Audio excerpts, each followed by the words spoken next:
जय हिंद साथियों, आपका अपने YouTube चैनल ज्ञानदीप इंडिया में हार्दिक स्वागत है। आज हम पढ़ने वाले हैं बायोलॉजी का एक टॉपिक है अपूर्ण प्रभाविता, जिसे इंग्लिश में इनकम्प्लीट डोमिनेंस कहते हैं। आज हम इसके बारे में पढ़ेंगे कि इनकम्प्लीट डोमिनेंस क्या होता है। तो आप देखिए यहाँ पर विषम युग्मजी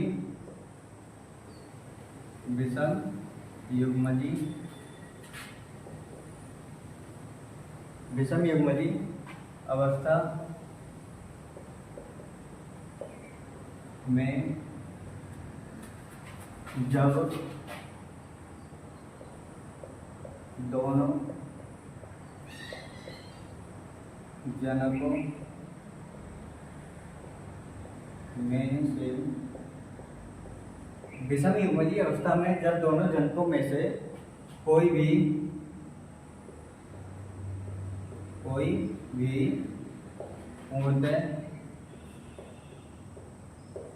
पूर्णतः प्रभावी न हो तब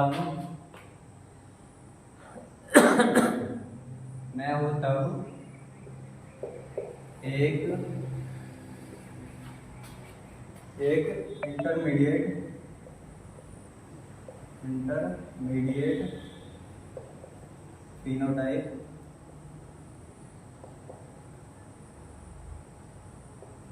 प्राप्त होता है। आपने जैसे कि देखा कि विषम युग्मजीय अवस्था में जब दोनों जनकों में से कोई भी पूर्णतः प्रभावी न हो तब एक इंटरमीडिएट फिनोटाइप प्राप्त होता है, और इसे ही अपूर्ण प्रभाविता या इनकम्प्लीट डोमिनेंस कहते हैं। और आगे लिखिए, इसे ही इनकम्प्लीट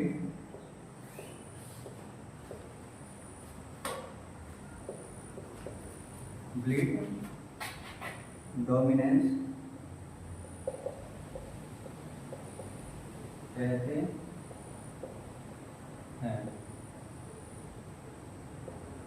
और इसे ही इनकम्प्लीट डोमिनेंस कहते हैं।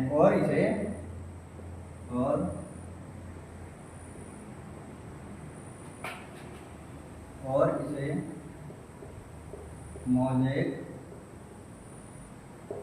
मोज़ेक इनहेरिटेंस भी कहते हैं।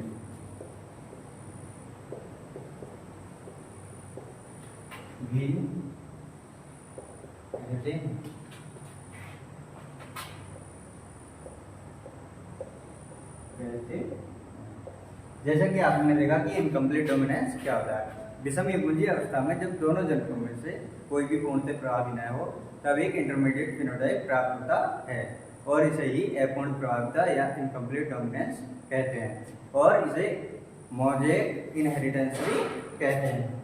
और अब हम यहाँ पर इसके एग्जाम्पल देखेंगे।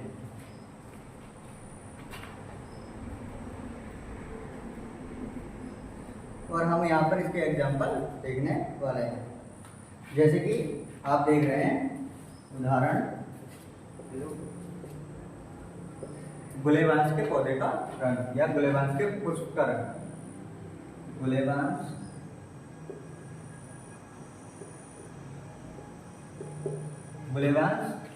गुलेबांस को क्या कहते हैं? फोरोक्लोक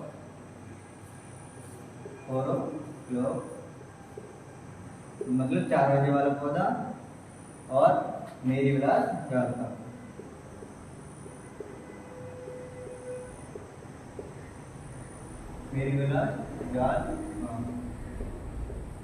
जैसे कि आप यहाँ पर देख रहे हैं कि ये एग्जाम्पल बहुत मोस्ट इम्पोर्टेंट एग्जाम्पल है बोर्ड के हिसाब से।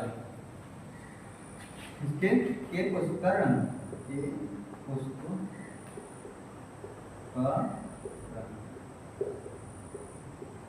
यहाँ पर स्टार मार्क कर लेते हैं। ये बहुत मोस्ट इम्पोर्टेंट एग्जाम्पल है।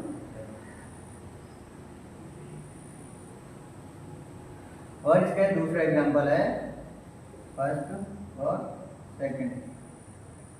सेकंड एग्जाम्पल है इसका स्पेन ड्रैगन के पुष्प का रंग। स्पेन ड्रैगन के पुष्प का रंग। और इसका तीसरा एग्जांपल देखेंगे हम।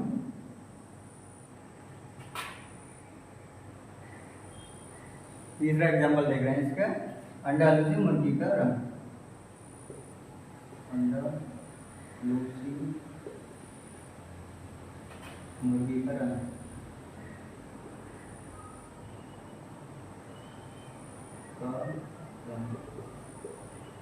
अंडालूसी मुर्गी का रंग।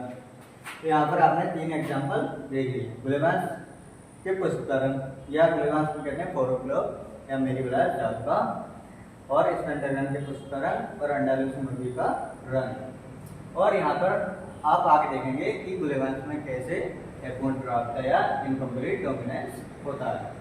ठीक है, यहाँ पर आप इसका स्क्रीनशॉट ले सकते हैं कि गुलेबास के पुष्प के रंग में कैसे एपोन प्राप्त होती है। तो अब यहाँ पर देखिए आप, हम पेरेंट्स जनरेशन लेंगे पहले। ठीक है, आर ये है रेड जो पेरेंट्स है, रेड, और ये स्मॉल आर जो वाइट है, वाइट यानी सफेद। ये है पेरेंट्स जनरेशन या जनक पीढ़ी, जनक पीढ़ी।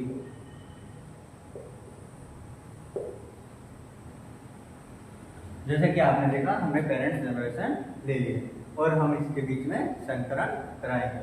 जब आर यानी रेड और स्मॉल आर यानी वाइट के बीच में संकरण कराया तब,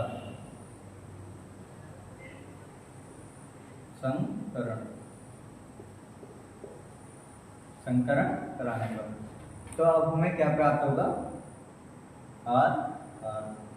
जो अगर हम प्राप्त के नियम से देखें तब इसमें आर प्राप्त होने पर रेड होना चाहिए, जबकि ये एपोन प्राप्त है इसलिए इसमें कैपिटल आर स्मॉल आर यानी पिंक यानी गुलाबी प्राप्त होता है।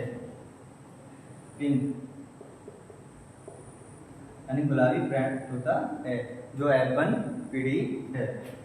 F1 पीढ़ी में, F1 पीढ़ी में जब आर कैपिटल आर यानी रेड और स्मॉल आर यानी वाइट जो पेरेंट्स जनरेशन है उनके बीच संकरण कराया, तब हमें कैपिटल आर और स्मॉल आर जो संतति प्राप्त हुई वो पिंक कलर की थी। अगर हम प्राप्तता के नियम से देखें तो हमें रेड कलर की प्राप्त होनी चाहिए, जो अब पिंक कलर की है, इसलिए एपोड प्राप्तता है। जैसे कि हमने आपको बताया था कि विषम युग्मजीय अवस्था में जब दोनों जनकों में से कोई भी लक्षण या कोई भी जनक के जैसी संतति प्राप्त न हो तब उसे अपूर्ण प्राप्तता कहते हैं। जैसे एक इंटरमीडिएट फिनोटाइप बताया था, ये उसी तरह से इंटरमीडिएट फिनोटाइप या मध्यवर्ती फिनोटाइप प्राप्त होता है जो F1 पीढ़ी में हमें प्राप्त हुआ है। और अब हम F1 पीढ़ी का F1 पीढ़ी के साथ सहपरागण कराएंगे या सेल्फिंग कराएंगे।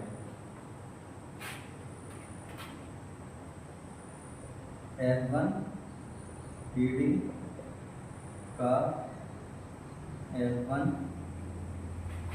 पीढ़ी के साथ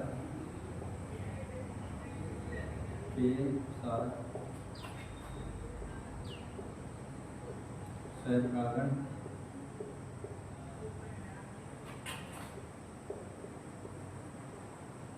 कराने पर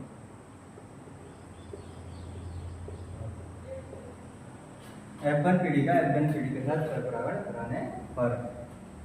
अब F1 पीढ़ी कौन सी है? कैपिटल आर और स्मॉल आर यानी पिंक है। अब इनका F1 पीढ़ी का F1 पीढ़ी के साथ हम सहपरागण करा रहे हैं यानी सेल्फिंग करा रहे हैं। तो कैपिटल आर और स्मॉल आर, कैपिटल आर और स्मॉल आर। अब यहाँ पर ये जनक पीढ़ी है, पेरेंट्स जनरेशन, जनक पीढ़ी। ये क्या F1 पीढ़ी में हमें एक संतति प्राप्त हुई, ये है संतति, ठीक है। और हम अब F1 पीढ़ी का F1 पीढ़ी के साथ सेल्फिंग करा रहे हैं। तो अब हम यहाँ पर देखेंगे कि क्रॉस कराएंगे आप यहाँ पर। तो यहाँ पर युग्मक 2 बनेंगे, 2 युग्मक यहाँ बनेंगे।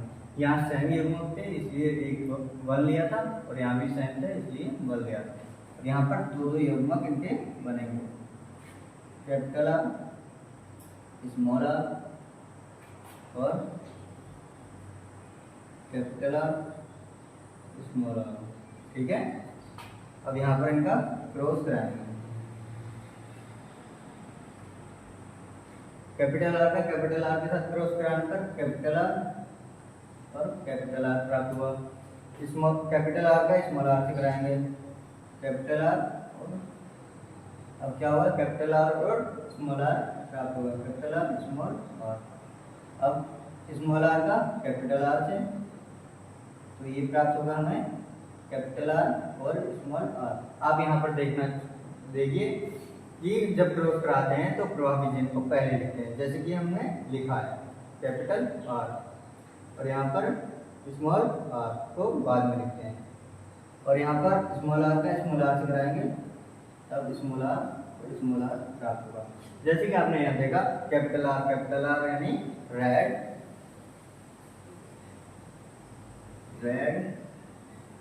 और कैपिटल आर स्मॉल आर यानी पिंक। जैसे कि हमने आपको यहाँ लिखवा रखा है, यहाँ पर लिखा है पिंक,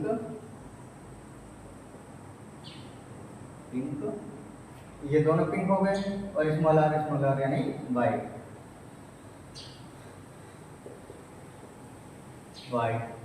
ये हो चुके हैं।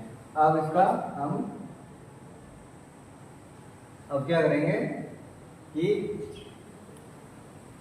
अब हम यहाँ पर इसे जेनेटिक टाइप में लिखेंगे और फिनोटाइप में लिखेंगे।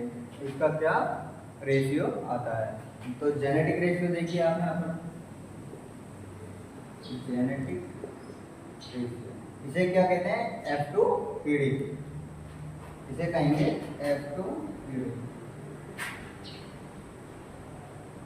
F2 PD।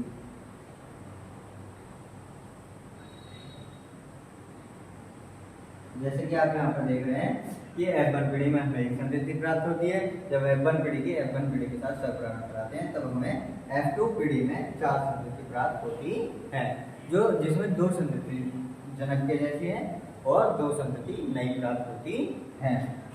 अब यहाँ पर जेनेटिक या जीनोटाइप रेशियो, जीनोटाइप रेशियो और फिनोटाइप रेशियो लिख लेते हैं,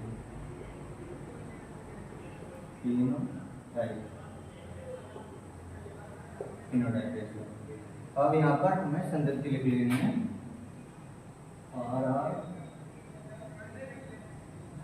तो अब यहाँ पर क्या लिख लेना, R small capital R small R और स्मॉल आर। तो जीनोटाइप का हम क्या देखते हैं, जीन देखते हैं, ये वाले gene capital R small R और स्मॉल आर, ये होते हैं जीन जो हम देखते हैं जिनका रेशियो। तो कैपिटल आर कितना है 1 और कैपिटल आर स्मॉल आर 2 और स्मॉल आर 1। और हम फिनोटाइप देख रहे हैं जिसमें हमें 3 तरह के संतति प्राप्त हैं, जैसे कि रेड 1 संतति प्राप्त हुई है, पिंक 2 संतति प्राप्त हुई है यानी गुलाबी, व्हाइट यानी सफेद 1 संतति प्राप्त हुई है। जो हमें फिनोटाइप में देखना रेड, पिंक और व्हाइट, और जबकि जीनोटाइप में हम जीन देखते हैं, जैसे कैपिटल आर स्मॉल आर। तो इस तरह से हम देखते हैं। जैसे कि आपने देखा कि अपूर्ण प्रभाविता में हमने गुलेबाज के रंग में कैसे अपूर्ण प्रभाविता या इनकम्प्लीट डोमिनेंस होता है। तो हमने देखा कि कैपिटल आर स्मॉल आर और कैपिटल आर स्मॉल आर का क्रॉस कराया आपस में या सेल्फिंग कराई। तब हमने देखा कि 4 संतति हमें प्राप्त हुई, जिसमें कैपिटल आर 1 संतति प्राप्त हुई, कैपिटल आर स्मॉल आर 2 संतति प्राप्त हुई और स्मॉल आर एक संतति प्राप्त हुई, जिसमें 2 जनक के जैसी थी और 2 नई संतति प्राप्त हुई। हमें कुल F2 पीढ़ी में 4 संतति प्राप्त हुई। और आप देखते रहिए इस तरह यूट्यूब चैनल पर, हमारे यूट्यूब चैनल पर, और हम इस तरह और भी वीडियो लाते रहेंगे। हमारी ये वीडियो आपको अच्छी लगे तो लाइक करें, शेयर करें और सब्सक्राइब करना ना भूलें।